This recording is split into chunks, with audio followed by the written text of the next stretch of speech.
নমস্কার বন্ধুরা, আমি আপনাদের বন্ধু কাঞ্চন, আর আপনারা দেখছেন আমার ইউটিউব চ্যানেল কাঞ্চন দাস ব্লগস। তো সবাইকে করি স্বাগতম। তো বন্ধুরা, আজকে একটা টপিক নিয়ে চলে এসেছি আপনাদের সামনে। গাছের ফুলের পরিস্থিতি দেখুন। শীতের মৌসুমে গাছের পাতাগুলি কিভাবে হলুদ হয়ে যাচ্ছে দেখুন। জবা গাছের বিশেষত আজকে জবার উপরে দেখাচ্ছি। প্রত্যেকটা জবা গাছে দেখুন পাতাগুলি কিভাবে হলুদ হয়ে যাচ্ছে। একটাই কারণ, শীতের জন্য এই সমস্যা। আর এটা ভয় করার কিছু নেই, এটা কোনো রোগ নয়।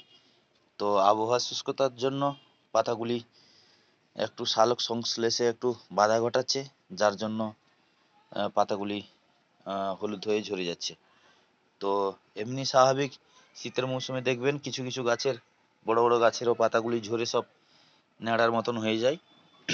আবার শীতটা একটু পেরোলেই আবার গাছগুলি আবার সবুজে পুরো আচ্ছন্ন হয়ে যায়, একদমে সবুজে ঢাকা পড়ে যায় গাছের পাতাগুলি, নতুন নতুন পাতা বেরোয়, তখন দেখতে খুব গাছটাকে সুন্দর লাগে। কিন্তু এই শীতের সময় একটু দেখতে খারাপ লাগে গাছগুলি।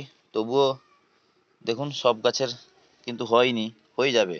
বেশিরভাগ গাছের হয়ে গেছে পাতা হলুদ।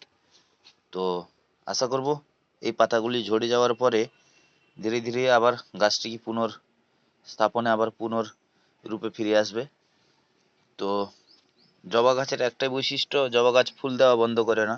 তার কারণ হচ্ছে ফুলের সংখ্যা প্রচুর পরিমাণে ফুল দেয় ওরা।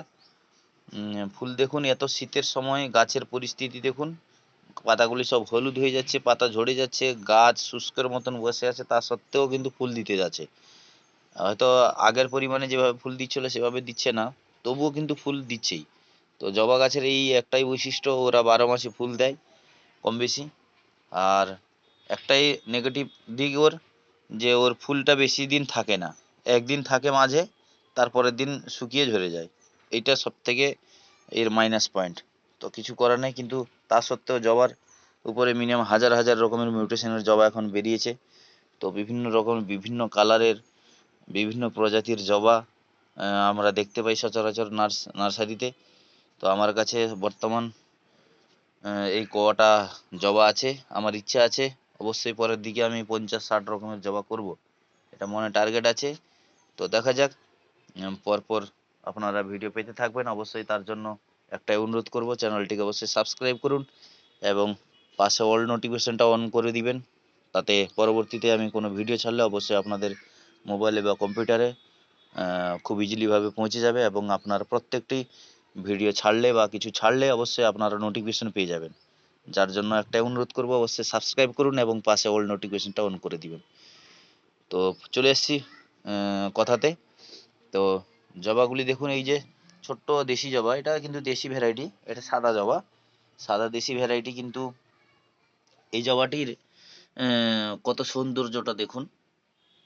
এর মধ্যে কোনো স্পট নেই, কোনো কালারের স্পট নেই, ফ্রেশ সাদা জবা, ছোট্ট সাইজের হয়। এটা কিন্তু প্রচুর পরিমাণে ধরে। তো এই গাছটি খুবই ছোট্ট গাছ, তা সত্ত্বেও কুঁড়িগুলো কিভাবে এসছে দেখুন।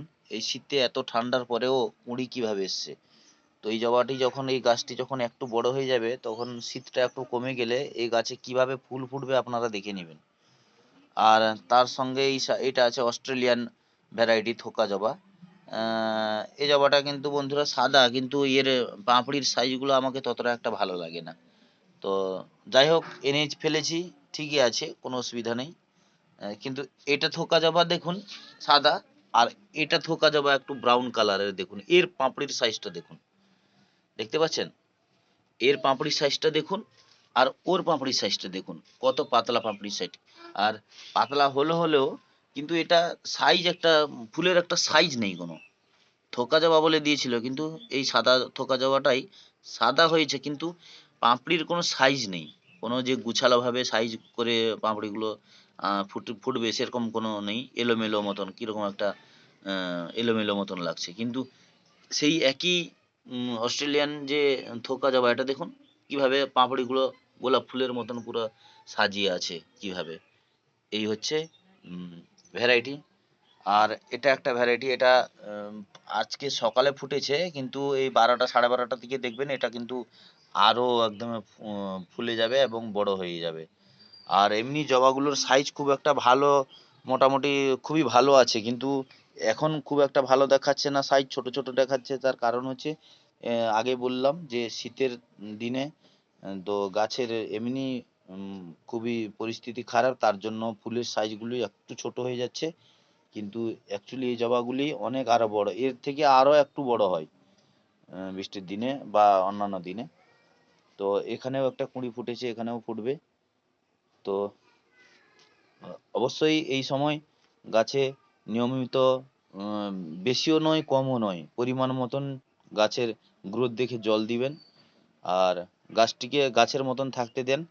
মাঝে মাঝে 20 দিন 22 দিন অন্তর সর্ষের খোল একটু 2-3 দিন জলে পচিয়ে সেটাকে একদমই পাতলা করে, ধরো 1 মগ সর্ষের খোল পচালেন, তার সঙ্গে মিনিমাম 4 মগ খানি জল দিবেন, একদম ঘোলের মতন পাতলা করে গাছের গোড়ায় 20-22 দিন অন্তর অল্প অল্প করে দিবে। আর কিচ্ছু দেওয়ার দরকার নেই, নিয়মিত পরিমাণ মতন গাছের গ্রোথ দেখে জল দিবেন। আর কিছু করার নেই, বেশিও দিবেন না জল, কমও দিবেন না, মাপে জল রাখবেন। গাছকে গাছের মতন থাকতে দেন। ও অবশ্যই সময় পেরোলে, শীতটা একটু পেরোলে অবশ্যই ও অটোমেটিক নিজে নিজে গ্রোথ নিয়ে নিবে। তখন ফাঙ্গিসাইড কীটনাশক যা খুশি মারতে পারেন, অবশ্যই সে ফুল দিতে থাকবে। তো এই অবধি, আর বেশি কথা বাড়াচ্ছি না। ভালো থাকবেন, সুস্থ থাকবেন, আর সবাইকে ভালোবাসবেন, এবং অবশ্যই চ্যানেলটিকে শেয়ার করে দিবেন এবং সাবস্ক্রাইব করবেন, আর পাশে থাকবেন। বাই, রাখছি।